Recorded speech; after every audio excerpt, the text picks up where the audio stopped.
एक खूबसूरत राजकुमारी जिसके हर शब्द से मोती झरते थे और हर कदम पर रत्न बिखरते थे। उसकी तकदीर जुड़ी थी एक रहस्यमयी सोने की माला से जिसे वह कभी उतार नहीं सकती थी। एक खोया हुआ सुनहरा जूता, एक दूर देश का राजकुमार और एक ऐसी कहानी जो बदल देगी दोनों के जीवन की दुनिया।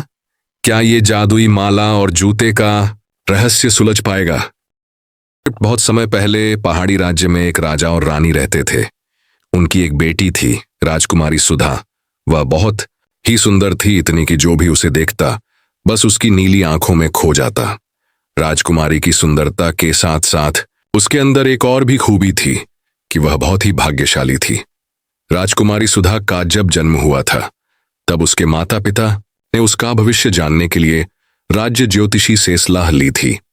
राज्य ज्योतिषी ने बताया था कि राजकुमारी बहुत ही भाग्यशाली, और ऐसा ही हुआ।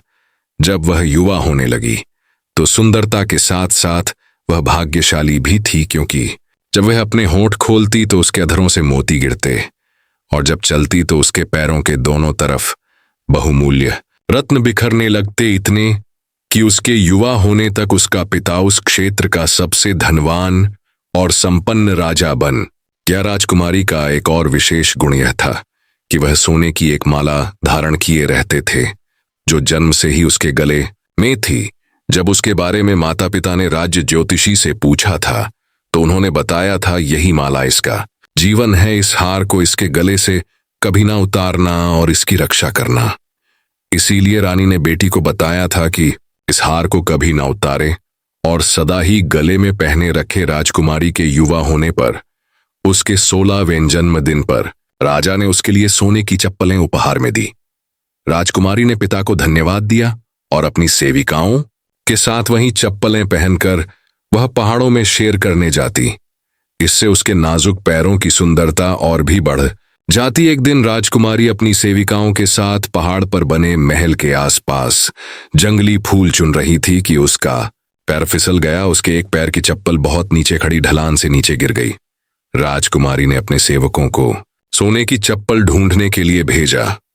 कुछ समय बाद वे लौटे, मगर उनको वह सोने की चप्पल ना मिल पाई।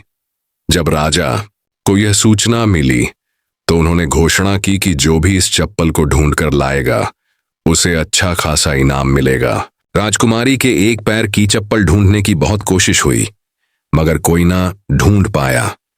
कुछ समय बाद समतल प्रदेश का एक युवा राजकुमार उन पहाड़ों से गुजर रहा था कि उसे जंगल के बीच राजकुमारी की वह चमकती हुई चप्पल मिल गई। उसने यह चप्पल उठाई और अपने महल में पहुंचकर अपनी मां को दिखाई।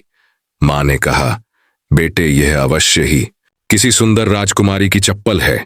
यदि यह चप्पल इतनी सुंदर है तो वह कितनी सुंदर होगी। उन्होंने सभी दिशाओं में अपने दूत भेजे, वे पता लगाए कि यह खोई हुई चप्पल किसकी होगी। कई दिनों तक कहीं से कोई सूचना प्राप्त ना हुई, लेकिन कुछ दिनों बाद राजा के दरबार में कुछ यात्रियों ने सूचना दी कि बहुत दूर के एक पहाड़ी प्रदेश में एक राजा रहता है जिसकी बेटी को एक सोने की चप्पल गिर गई थी।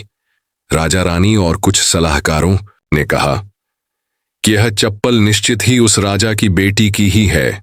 रानी ने अपने बेटे से कहा, बेटा, अब तो यह निश्चित है कि यह सोने की चप्पल दूर के उस पहाड़ी राजा की पुत्री की है, इसलिए तुम उसके महल तक यह चप्पल लेकर चले जाओ। यदि वह तुम्हें सोना, चांदी या धन इनाम के तौर पर दें तो स्वीकार नहीं करना, बल्कि उनकी बेटी का हाथ मांगना। राजकुमार ने वैसा ही किया जैसा उसकी माता ने कहा।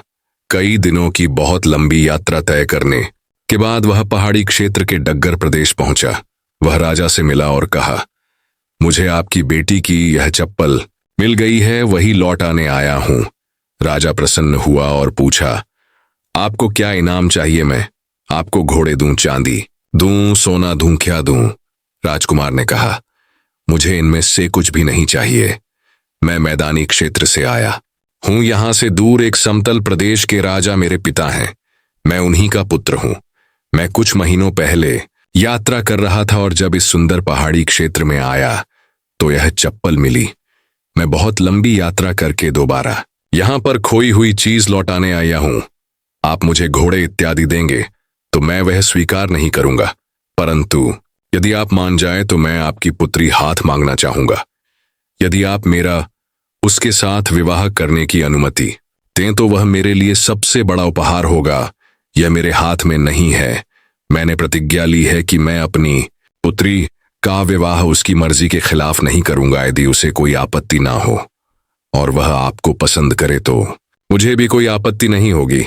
जब राजकुमार पहाड़ी पर बने महल के अंदर आ रहा था तभी राजकुमारी ने उसे देख लिया था। वह पिता के पास गई और जब उसने देखा कि उसकी खोई हुई चप्पल भी मिल गई है और राजकुमार वहीं लौटाने आया था तो उसने शादी के लिए हाँ कर दी। दोनों का विवाह बहुत ही धूमधाम से हुआ।